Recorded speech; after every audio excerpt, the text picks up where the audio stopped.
Hello guys, welcome back to our channel Parshu sports. మనం ఈ వీడియోలో ఎస్ఆర్హెచ్కి ఫ్యాన్ బేస్ అండ్ ఎస్ఆర్హెచ్కి క్రేజ్ ఎలా వచ్చింది అండ్ 2013 టు 2026 వరకు ఎస్ఆర్హెచ్ ఎలా ఉండేది అండ్ ఎస్ఆర్హెచ్ హిస్టరీ గురించి మాట్లాడుకుందాం. సో గాయ్స్, మన ఛానల్కి కొత్తగా వచ్చిన వాళ్ళు ఎస్ఆర్హెచ్ ఫ్యాన్స్ అందరూ లైక్ చేసి సబ్స్క్రైబ్ చేసుకోండి మామ, అండ్ మీ సపోర్ట్ని చూపించండి. Next, SRH fan base and ఎస్ఆర్హెచ్కి హ్యూజ్ క్రేజ్ ఎలా వచ్చింది అనేది చూసుకుంటే, హైదరాబాద్ అంటే ఫుడ్ కల్చర్ అలాగే క్రికెట్లో అగ్రెషన్ ప్లస్ క్లాస్ మిక్స్ అయిన ఒక రేర్ కాంబినేషన్. ఎస్ఆర్హెచ్ ఫ్యాన్స్ ఎప్పుడు సైలెంట్గా ఉండరు. టీం విన్ అయినా లాస్ అయినా ఇతర ఐపీఎల్ టీంలో ఫ్యాన్ బేస్ ప్లేయర్స్ మీద డిపెండ్ అవుతుంది. బట్ ఎస్ఆర్హెచ్లో మాత్రం ఫ్యాన్ బేస్ టీం మీద డిపెండ్ అవుతుంది. ప్లేయర్ చేంజ్ అయినా, మేనేజ్మెంట్ చేంజ్ అయినా ఆరెంజ్ ఆర్మీ లాయల్టీ మాత్రం ఎప్పటికీ మారదు. ఎస్ఆర్హెచ్ 2013లో ఐపీఎల్ డిబేట్ చేశారు. హైదరాబాద్ ఫ్యాన్స్కి న్యూ హోప్ని ఇన్స్పైర్ చేశారు.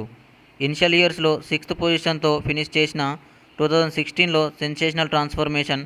డేవిడ్ వార్నర్ యొక్క captaincy, leadership, Dhawan super batting, Bhuvneshwar Kumar and Mustafizur Rahman యొక్క బౌలింగ్, అలాగే సాలిడ్ టీం వర్క్తో SRH first ever IPL title అయితే గెలుచుకుంది. ఈ విక్టరీ హైదరాబాద్ని నెక్స్ట్ లెవెల్కి తీసుకెళ్లింది. అప్పట్లో ఎస్ఆర్హెచ్ అంటే world class bowling and IPL హిస్టరీలో లెస్ టోటల్స్ని ఎక్కువ టైమ్స్ డిఫెండ్ చేసుకొని విన్ అయిన ఒకే ఒక టీం ఎస్ఆర్హెచ్. 2024 వరకు అయితే ఎస్ఆర్హెచ్ బ్రాండ్ వాల్యూ 498 కోట్లకు ఉండేది. బట్ ఇన్ 2025 సడన్గా అది 1291 కోట్లకు చేరింది. దీనికి మెయిన్ రీజన్ అయితే 2023లో జరిగిన యాక్షన్లో అయితే ఆస్ట్రేలియన్ కెప్టెన్ ప్యాట్ కమిన్స్ను బై చేయడం ముఖ్య కారణం. ప్యాట్ కమిన్స్ ఎస్ఆర్హెచ్లోకి వచ్చాక team brand value, fan base and SRH hype అనేది మరింత ఎక్కువైంది. ప్లే విత్ ఫైర్ అంటూ 2024లో బ్యాటింగ్ అంటే ఏంటో చూపించింది ఎస్ఆర్హెచ్.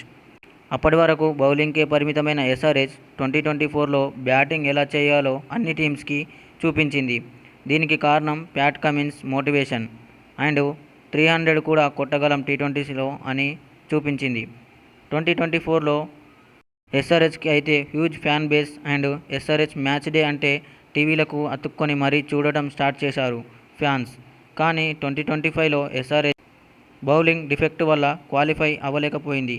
ఇక 2026లో చూసుకుంటే ఇప్పటికే ఎస్ఆర్హెచ్ అయితే ట్రెండింగ్లో ఉంది. దీనికి కారణం క్లాస్ అండ్ రిటెన్షన్ ఒక పాయింట్ అయితే, మరొక పాయింట్ కేకేఆర్ ఆండ్రీ రసెల్ని రిలీజ్ చేయడం.